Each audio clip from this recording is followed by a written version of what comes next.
दुनिया में लगभग हर व्यक्ति अमीर बनना चाहता है, लेकिन बहुत कम लोग सच में अमीर बन पाते हैं। ऐसा क्यों होता है? क्या वजह है कि कुछ लोग जिंदगी भर मेहनत करते रहते हैं, फिर भी आर्थिक रूप से संघर्ष करते रहते हैं, जबकि कुछ लोग धीरे धीरे इतना पैसा बना लेते हैं कि उन्हें काम करने की जरूरत ही नहीं पड़ती? इसी सवाल का जवाब देती है किताब रिच डैड पुअर डैड, जिसे रॉबर्ट टी कियोसाकी ने लिखा है। इस किताब में लेखक अपने जीवन के दो अलग अलग पिताओं की सोच के बारे में बताते हैं। एक उनके असली पिता, जिन्हें वे पुअर डैड कहते हैं, और दूसरे उनके दोस्त के पिता, जिन्हें वे रिच डैड कहते हैं। पुअर डैड बहुत पढ़े लिखे थे, उनके पास अच्छी नौकरी थी, लेकिन फिर भी वे हमेशा पैसों की कमी से जूझते रहते थे। उनकी सोच थी कि जिंदगी में सफल होने के लिए अच्छी पढ़ाई करो, अच्छी नौकरी पाओ और सुरक्षित जीवन जियो। वहीं रिच डैड की सोच बिल्कुल अलग थी। वे कहते थे कि अगर आप जिंदगी भर नौकरी करते रहेंगे तो आप हमेशा किसी और के लिए काम करेंगे।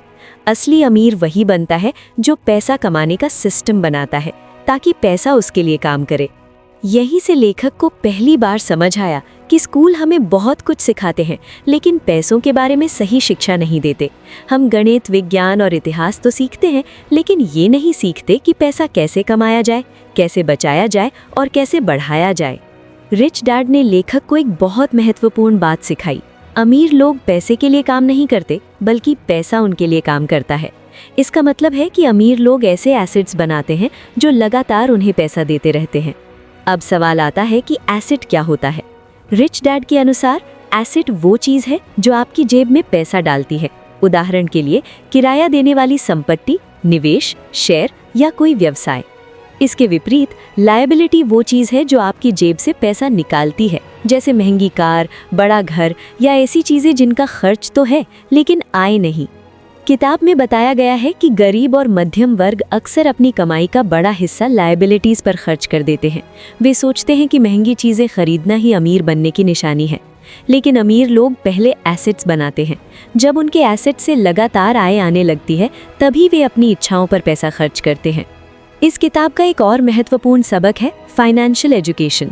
लेखक कहते हैं कि अगर आपको पैसा संभालना नहीं आता तो चाहे आप कितना भी कमा लें, वो धीरे धीरे खत्म हो जाएगा। इसलिए ज़रूरी है कि हम पैसे के बारे में सीखें, निवेश कैसे करें, जोखिम को कैसे समझें और अपने पैसे को कैसे बढ़ाएं। किताब में एक और दिलचस्प बात बताई गई है, फियर और ग्रीड, यानी डर और लालच। ज़्यादातर लोग इन दोनों भावनाओं के कारण गलत फैसले लेते हैं। जब उन्हें नौकरी मिलती है तो वे नौकरी खोने के डर से उसी में फंसे रहते हैं, और जब उन्हें पैसा मिलता है तो लालच में आकर उसे खर्च कर देते हैं। रिच डैड कहते थे कि अगर आप इन दोनों भावनाओं को नियंत्रित करना सीख लें तो आप पैसे के मामले में बेहतर निर्णय ले सकते हैं। लेखक ये भी बताते हैं कि अमीर लोग हमेशा सीखते रहते हैं। वो नई चीज़ों को समझने की कोशिश करते हैं और अवसरों को पहचानते हैं।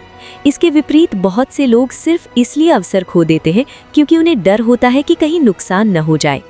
रिच डैड का मानना था कि गलतियां करना भी सीखने का हिस्सा है। अगर आप कभी जोखिम नहीं लेंगे तो आप कभी बड़ी सफलता हासिल नहीं कर पाएंगे। किताब का एक और महत्वपूर्ण सिद्धांत है, अपना पैसा अपने लिए काम कराओ।